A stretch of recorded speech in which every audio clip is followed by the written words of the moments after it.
ഇന്ന് നമുക്ക് നല്ല നാടൻ കൂന്തൽ കറി ഉണ്ടാക്കുന്നത് എങ്ങനെയാണെന്ന് നോക്കാം.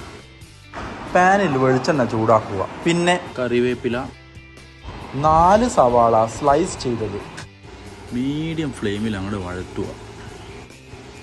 ആവശ്യത്തിന് ഉപ്പ്, ഇഞ്ചി, പച്ചമുളക്, വെളുത്തുള്ളി ഇതെല്ലാം മീഡിയം ഫ്ലെയിമിൽ നല്ലോണം മിക്സ് ചെയ്യുക.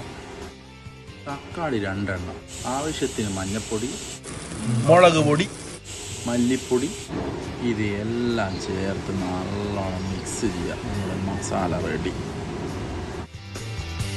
ഇനി ഉപ്പും മഞ്ഞൾപ്പൊടിയും മുളക് പൊടിയും ചേർത്ത് മാരിനേറ്റ് ചെയ്ത കൂന്തലെടുക്കാം. ഈ കൂന്തൽ നമ്മുടെ പാനിലോട്ട് ഇട്ടതിന് ശേഷം നന്നായി വഴറ്റുക. എന്നിട്ട് അടച്ചു വെക്കുക. മറ്റൊരു പാനിൽ വെളിച്ചെണ്ണ ചൂടാക്കുക. കുറച്ച് ഗ്രേറ്റഡ് കോക്കനട്ട് ഇടുക. നല്ലോണം വഴറ്റുക, ബ്രൗൺ കളറാവുന്നത് വരെ. കുറച്ച് വെള്ളവും ചേർത്ത് ഇത് മിക്സിയിലടിച്ചൊരു പേസ്റ്റ് ആക്കുക.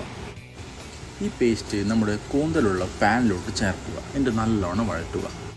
കുറച്ച് കുരുമുളക് പൊടി ആഡ് ചെയ്തതിന് ശേഷം നല്ലോണം വഴറ്റുക. എന്നിട്ട് അടച്ചു വെക്കുക. ഒരു 2 മിനിറ്റിന് ശേഷം ഓപ്പൺ ചെയ്ത് നോക്കിയാൽ നല്ല ബ്രൗൺ കളറായിരിക്കും. ഇത് യമ്മിയാക്കാൻ കുറച്ച് മല്ലിച്ചപ്പ് ആഡ് ചെയ്തതിന് ശേഷം പതിയെ ഒന്ന് ഇളക്കുക. ഫ്ലെയിം ഓഫ് ചെയ്ത് ഇത് പ്ലേറ്റിലോട്ട് മാറ്റിയാൽ നമ്മുടെ കൂന്തൽ റോസ്റ്റ് റെഡി.